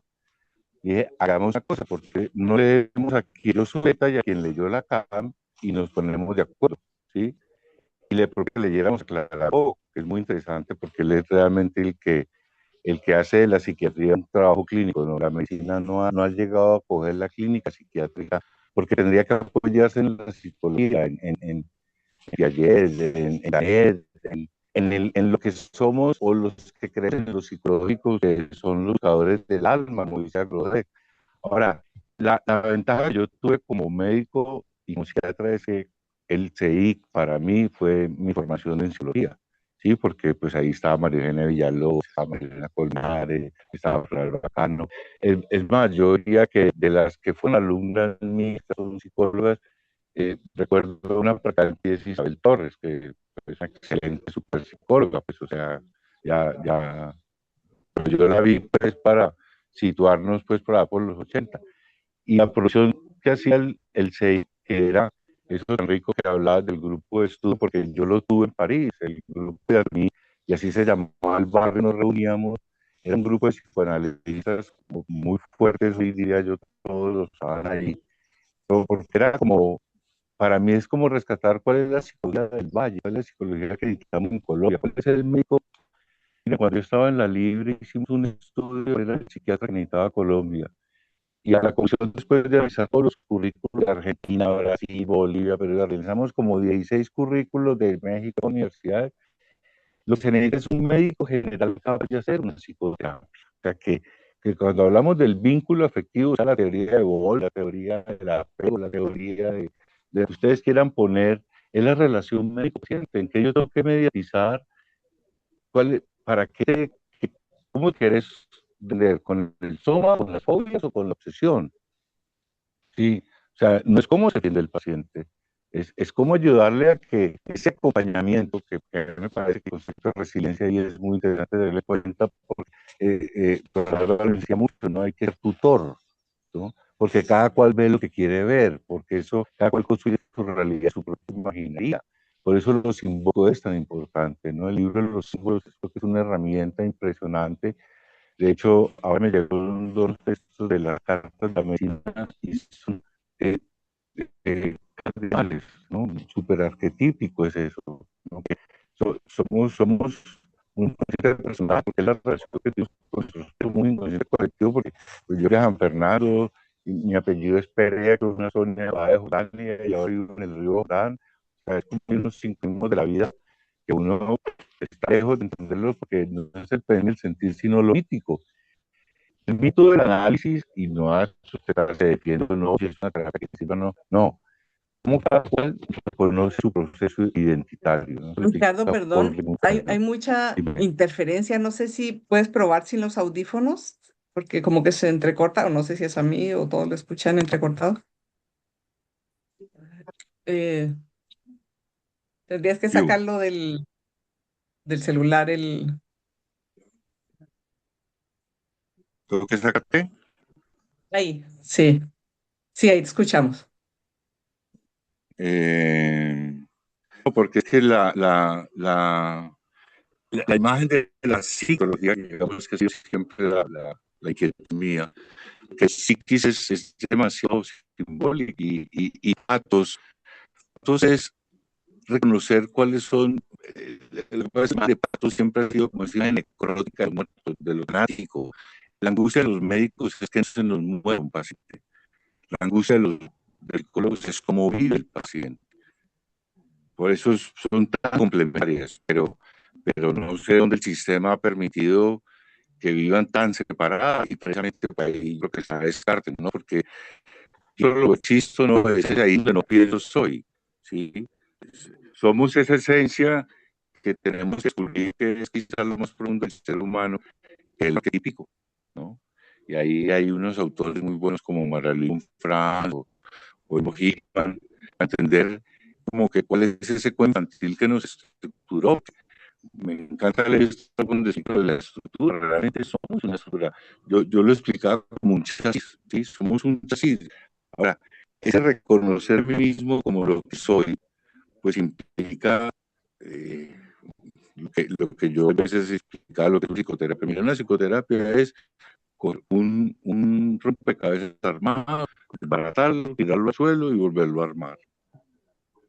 Sí, porque es en que yo me hago cargo de mi propia existencia, pues es tan complejo, ¿no? Porque es que salir a mentira, eh, nosotros somos un de esclavos, todos llegamos a meta, o nacimos esclavos, porque si eso se llamaba Abdala se llama América, o sea que aquí tenemos mucho problema de identidad, porque mi mamá me lo decía, no se engañaron, mío, que nosotros venimos de Europa.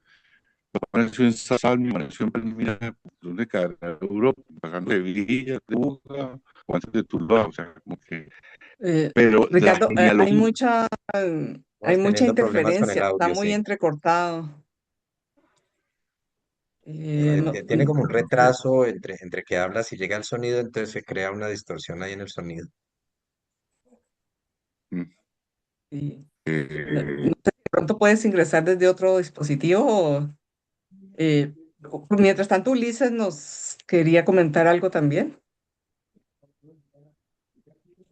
Gracias. Sí, un poquito de lo que mencionaba Oscar, conectarlo con algo que decía Ricardo bien interesante, ¿no? Dentro de esto mismo que hemos mencionado de cambiar un poquito la perspectiva, ¿no? De la división, no solamente del cuerpo y la mente, sino también de nosotros, ¿no? Como personas. ¿Qué pasa con el terapeuta? Algo que mencionaba Oscar me lleva a la fenomenología, ¿no? Tengo una compañera que, Grecia, un saludo, gracias, con las que tengo unas charlas interesantísimas y bien ricas sobre, estaba yo comentando algún caso, ¿no? Algún paciente, ¿no? Y entonces de repente algo me aparece, ¿ok? ¿No? Y ahí viene el epogé, ¿no? ¿Y qué haces con eso, El no? Bueno, lenguaje. suspensión de juicio, a ver, este, ¿qué sucede en mí? ¿Qué me reflejé? Que decía un poco Ricardo, ¿no? Ver ese espejo. ¿Qué alcancé a ver en esta escena? ¿Qué alcancé a ver en este paciente? ¿Y por qué lo estoy viendo? ¿No? ¿Qué me representa? Porque creo que también es parte, les decía, de esa integración que es bien importante, porque a veces sí es cierto lo que comentaba Ricardo, ¿no? Dicen, pues es que es el psicólogo o es el psiquiatra, pues es el loco, el de los locos, ¿no? ¿Qué pasa entonces? Porque es que también él está loco. Entonces, ella, de psiquiatra, psicóloga, psicólogo, psicóloga, pues están locos, o sea, por eso se dedican a eso, ¿no? ¿Y qué pasa conmigo? ¿Qué pasa con cómo yo me veo en este mundo? ¿Cómo yo me veo como un terapeuta o como alguien como lo decía Ricardo, ¿no? Y como lo que mencionó Oscar, que se dedica a ver al otro, ¿no? Y encontrar esa manera de cómo apoyar al otro. De acuerdo, Yo de tenía acuerdo. una pregunta, Oscar, porque a propósito de esto que se ha planteado hoy muy fuertemente, que es esta conexión, ¿no? Con el cuerpo. Tú hablaste de budismo, existencialismo y también hablaste de neurociencias, neurofeedback, biofeedback. Em, yo creo que es demasiado relevante que veamos al ser humano completo, ¿no? Si bien no vamos a hacer nosotros la amputación de la pierna, más vale que tengamos en cuenta esa pierna, esté amputada o no, digamos, ¿no? Es como, ¿cuál ha sido el aporte para ti de las neurociencias, del neurofeedback, para tu práctica clínica? Ok. Pues mira, yo creo que un poco, y para responder tu pregunta y ahondar un poco en lo que preguntaba Daniel, creo que era, bueno, ya no recuerdo, pues sobre el eclecticismo y demás, y los enfoques y demás. Pues al final, ni la misma ciencia, ni la misma física puede integrar el conocimiento, es decir, no puede tener una teoría unificada de la teoría de la relatividad y la teoría cuántica, etcétera. Pues, sí, no han podido ellos, imagine usted, ¿no? Que se supone son la ciencia por definición, ¿no? Y con experimentos además en cuántica que replantea un poco la dinámica de la ciencia, como el experimento de la rejilla y este tipo de cosas. Entonces yo creo que defender ortodoxias, eso ya está mandado a recoger. Lo que necesitamos es integrar las perspectivas de una manera coherente, contrastar los modelos y reconocer cómo todas esas piezas distintas del rompecabezas humano que somos, porque todavía no lo entendemos, es que nos reconocemos en ese proceso de intervenir. Entonces, pues parte de ese puzzle es pues que somos biología, que somos un ser biológico, ¿no?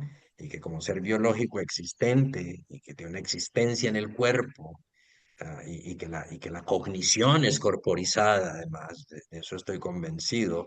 La cognición no es un proceso que ocurre solo de carácter mental, es que ocurre corporizado, ¿cierto? Como lo han demostrado los trabajos en los últimos años.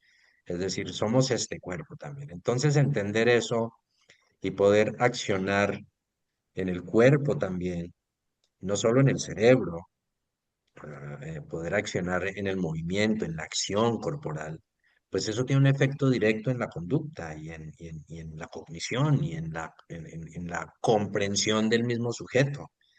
Entonces, para mí ha sido, digamos, un elemento más de todo el puzzle, ¿no? Es decir, tengo las herramientas cognitivas, conductuales, tengo las neurociencias, tengo las herramientas existenciales, ¿cierto? El diálogo socrático, etcétera, este tipo de cosas, el trabajo en mi epollé, como decía Ulises constantemente, ah, pero también tengo estos elementos del humanismo, porque de hecho yo empecé con Rogers, ¿no? Mi primer modelo de intervención fue la terapia centrada en el cliente de Carl Rogers, en la que me formé en la Universidad del Valle, etcétera. Entonces al final entendí que ahí no hay una cosa, es que somos un puzzle completo y hay que integrar todas las herramientas allí. Lo que Ulises hace, por ejemplo, en salud, en psicología médica o psicología de la salud, es una cosa maravillosa porque es integrar todo eso. Es entender que el hueso no es solo un hueso, que la diabetes no es solo una diabetes, ¿no? Que es un ser humano con una experiencia de vida que va más allá de los niveles de glucosa. Entonces, desde esa perspectiva, creo que las neurociencias para mí han sido un elemento vital para entender y aportar a los pacientes desde la perspectiva de cómo ellos también pueden reorganizarse biológicamente, no solo psíquicamente, ¿no? Sin dudas, entender que un paciente que hace ejercicio mejora su ansiedad, pues eso es vital, ¿no? Porque sabemos que eso tiene un efecto en el cerebro y tiene un efecto en la fisiología y que entonces hacer ejercicio, meditar, bueno, socializar, etcétera, al final todo eso es terapéutico, ¿no? Si queremos llamarlo de alguna manera. Es decir, al final esa es la existencia la que sana, ¿no? Entonces, a veces yo pienso que el trabajo que hacemos es ayudarle al paciente a conectar con todos sus niveles. Venga, ¿cómo está su cuerpo? ¿Cómo está su cerebro? ¿Cómo están sus procesos cognitivos? ¿Cómo está su comportamiento? ¿Cómo está su contexto? ¿Cómo está su relacionar con la gente? ¿Cómo está su comprensión de sí mismo?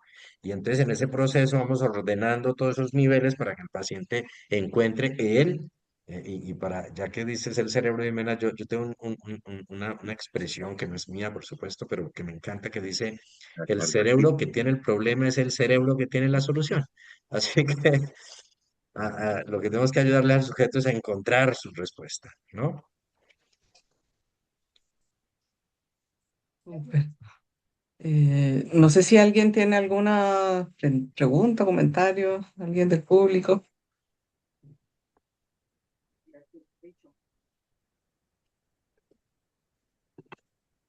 Jimena, Sí, buenas. Sí, Nelcy. pues escuchándoles a todos, pues la verdad que es una reflexión interesante todo este tema del eclecticismo. Pues yo como docente universitaria, como formadora de clínicos durante tanto tiempo, a mí en realidad no me preocupa que los estudiantes aprendan técnicas, que aprendan diversidad de intervenciones, siempre y cuando eso esté integrado de una manera auténtica al servicio de la singularidad de cada consultante, ¿sí? El riesgo más bien llega al sincretismo, en donde se aplican indistintamente cosas sin tener claro el sentido ni el concepto epistemológico de ser humano. Yo pienso que allí estamos de acuerdo en lo que cada uno ha intervenido. También otro elemento que me parece interesante es que estamos hablando de que las psicoterapias no cambian a las personas por sí mismas. Lo que cambia realmente, o lo que yo escucho de ustedes y que lo vivo también en mi experiencia clínica, es que la calidad del encuentro que nosotros logramos construir es lo que realmente favorece ese movimiento, ese desarrollo integral de esa persona, cuyo desarrollo en ese momento quizás está interferido por algo. Y aquí retomo algunos elementos de la concepción de sujeto, es decir, desde el punto de vista existencialista y fenomenológico, ese ser que crece antes de mí, conmigo, después de mí y a pesar de mí. ¿Sí? Si yo tengo claro eso en mí, la construcción de la relación terapéutica es lo que va a permitir que yo favorezca características o condiciones en esa relación terapéutica que le permitan al otro ese crecimiento espontáneo y natural que es parte de su esencia, ¿sí? Me parece interesante que todos hayan tocado el tema en esa praxis clínica, no solo de aplicar un enfoque terapéutico, sino desarrollar un criterio clínico. Y para ello, pues hagámonos preguntas, ¿no? ¿Qué necesita esta persona que está frente a mí en este momento? ¿Qué intervención clínica tiene sentido en este aquí y ahora de esa persona?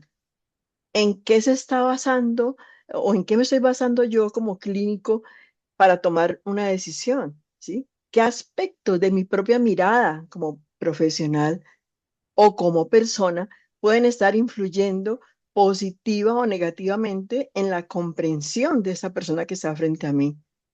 Y finalmente, pues, ¿qué recursos personales, profesionales, contextuales tengo para favorecer su cambio, para favorecer su crecimiento o para entorpecerlo? Sí, me gustaría que nos quedáramos con esa idea de ver ese encuentro con el otro como un lugar sagrado, ¿sí?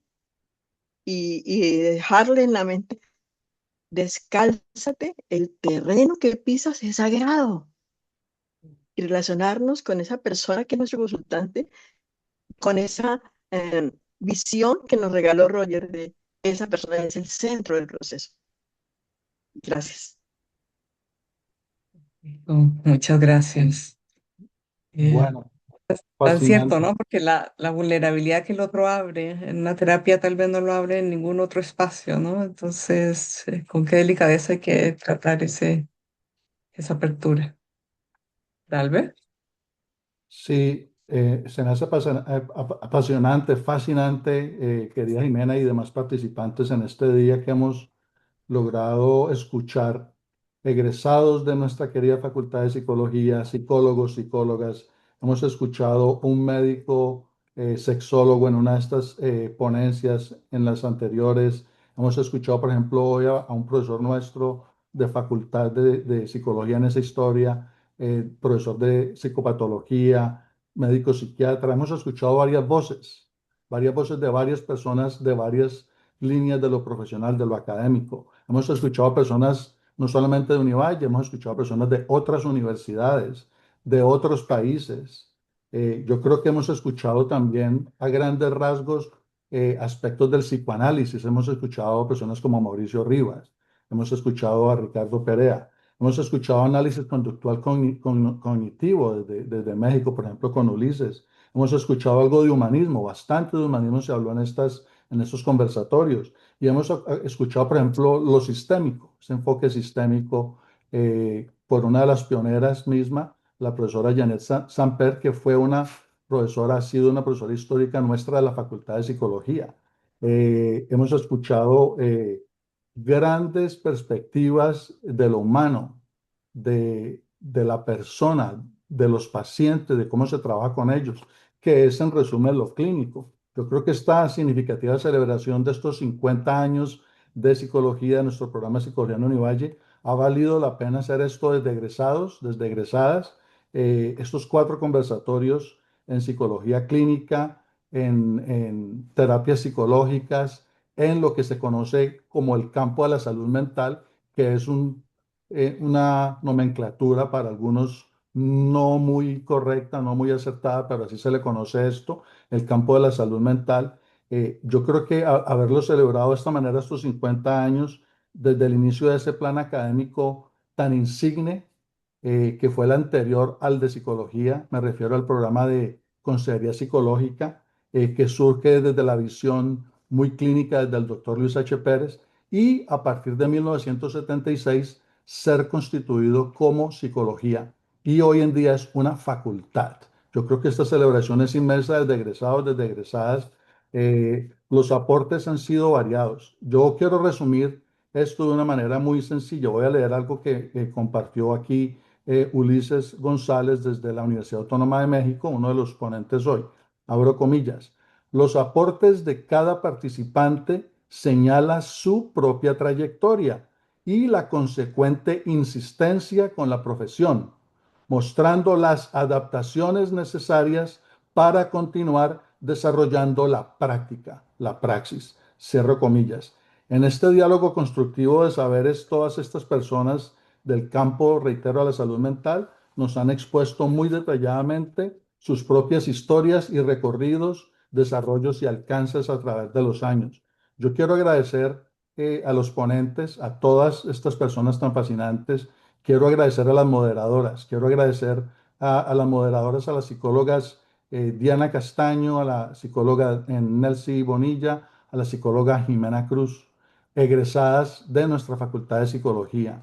Quiero agradecer a los ponentes, quiero agradecer a Alejandro Navarrete, que nos expuso desde Atlanta, a Diana Castaño misma desde Florida, a Mauricio Rivas, ya lo mencioné, desde Cali, Colombia, a Huber Cardona desde Buenos Aires, Argentina, a Sofía Ruales desde Cali, Colombia también, a Mauricio Velázquez desde Nariño, en Colombia, desde el sur de Colombia, Mario Velázquez, a Jorge Patpatian, médico que se enfatiza en la psicología, en la parte de la sexología desde Montevideo, Uruguay, a Janet Samper, que ya la mencioné también, desde Bogotá, Colombia, a Juan Carlos Torres, también egresado nuestro, desde Cali, Colombia, a Ulises González, aquí presente aún, que nos acompañó desde el DF, de la capital de México, en México, a Oscar Perlaza, desde Cali, pero venía de un recorrido impresionante por prácticamente el Medio Oriente, y finalmente a Ricardo Perea, que nos acompañó desde Jamundí, Colombia. Yo creo que este grupo significativo de personas nos han dado unos aportes y unas reflexiones muy importantes en esta celebración de estos 50 años de psicología. Por favor, Jimena, si quieres ir culminando entonces otros apuntes, otras preguntas, inquietudes, reflexiones y demás, pero no quería dejar de agradecer a todas estas personas. Gracias. Bueno, yo tenía una pregunta. En este momento los indicadores de salud mental en los países están tremendos, digamos, no hay una crisis de salud mental, bueno, de la llamada salud mental muy intensa después de la pandemia y yo creo que también por los temas sociales, agregado el tema de las pantallas y bueno, múltiples factores. Em, y tengo la impresión yo de que el modelo de terapia individual no da abasto, ¿no? Para todo esto. Quería preguntarles si tienen experiencia, cómo ven las intervenciones grupales y cuál puede ser el aporte en este momento donde se necesita tanto la psicología clínica.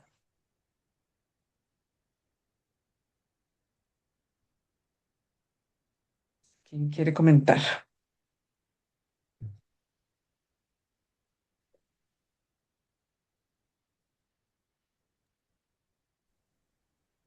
Bueno, yo considero que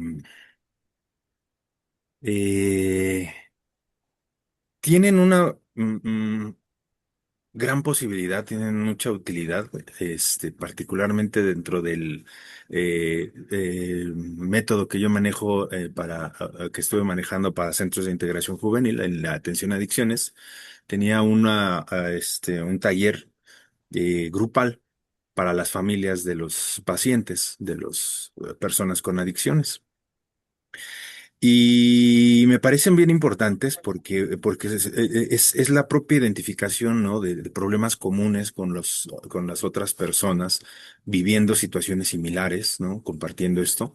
Y en eso veíamos que no solamente la psicología funcionaba, ¿no? Sino también el intercambio entre pares, que generaba un diálogo bien interesante, ¿no? Eh, Porque sí, como bien lo dices, ¿no, Jimena? La psicología individual o personal, parte por parte, pues se ve complicada, hoy en día. Hablábamos en algún otro momento, ¿no? Que actualmente la atención de las personas, que el tiempo más bien que logran mantener la atención de las personas en general es, de entre 5 o 20 minutos, si mal no recuerdo, y entonces una terapia de 45 minutos, una hora, pues de repente parece complicada, ¿no? Y lo mismo dentro de los grupos, pues es complejo, ¿no? Y más con tanta interacción, pudiera ser que fuera complicado, pero yo considero que tiene una buena aplicabilidad y tiene mucha importancia.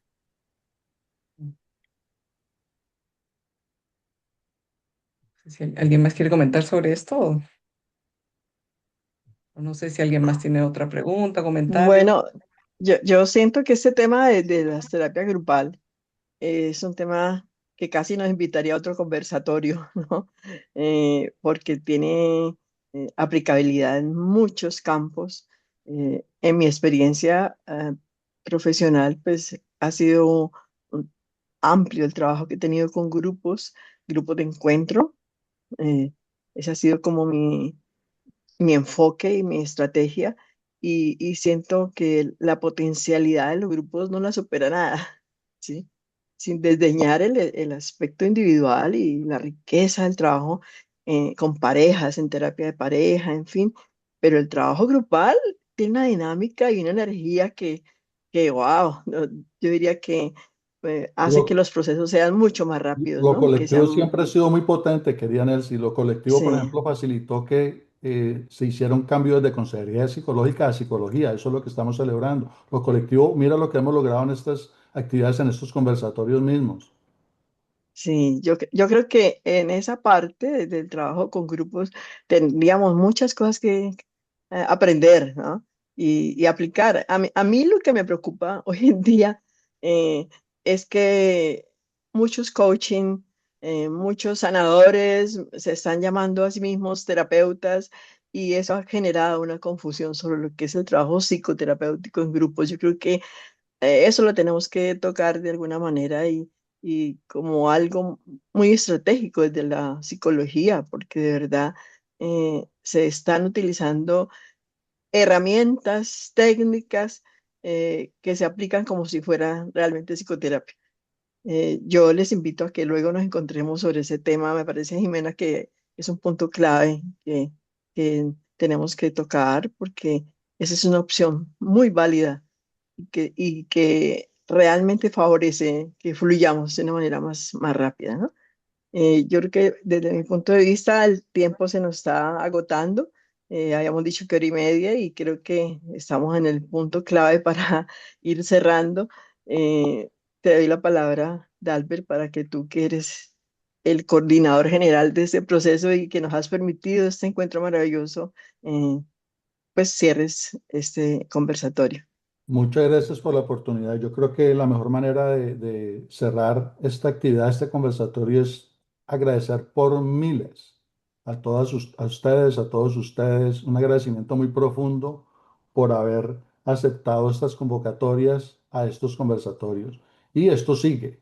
Obviamente, como hemos venido haciendo desde hace aproximadamente 6 años, un poquito más, seguiremos en esas búsquedas hacia lo nuestro, hacia la psicología, hacia lo facultativo, hacia la docencia, hacia lo académico, hacia lo humano, porque todo, finalmente todo nos cobija a todos, todo esto nos atraviesa a todos y a todas, porque si no hubiera profesionales del campo de la salud mental, imagínense, por ejemplo, cómo estuvieran esos territorios tan apartados si no tuvieran estas personas allí trabajando con estas personas que necesitan el cuidado, el apoyo, la ayuda necesaria para seguir saliendo adelante. Imagínense ustedes ello.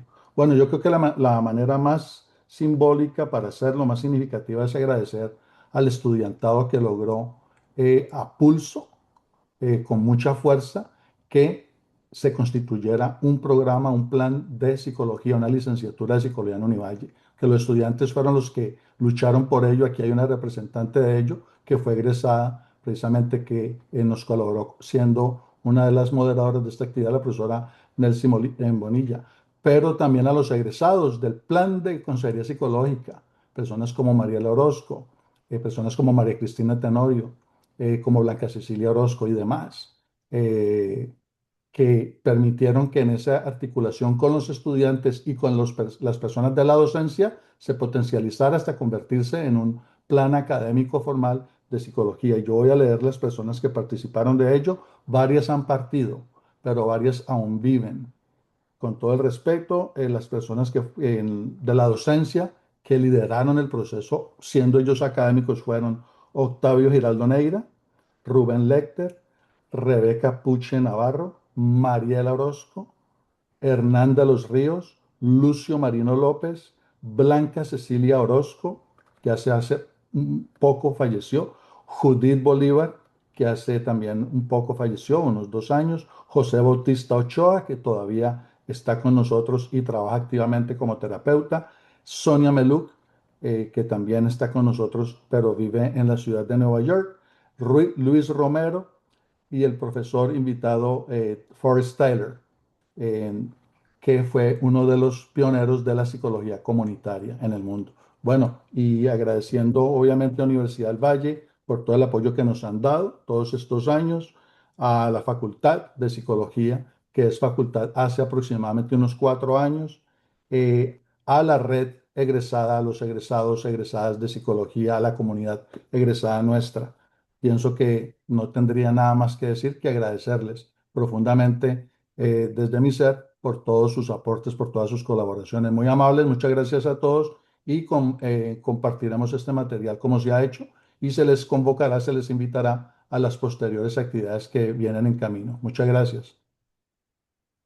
Muchas gracias. Gracias. Gracias a todas, a Feliz día todos. para todos.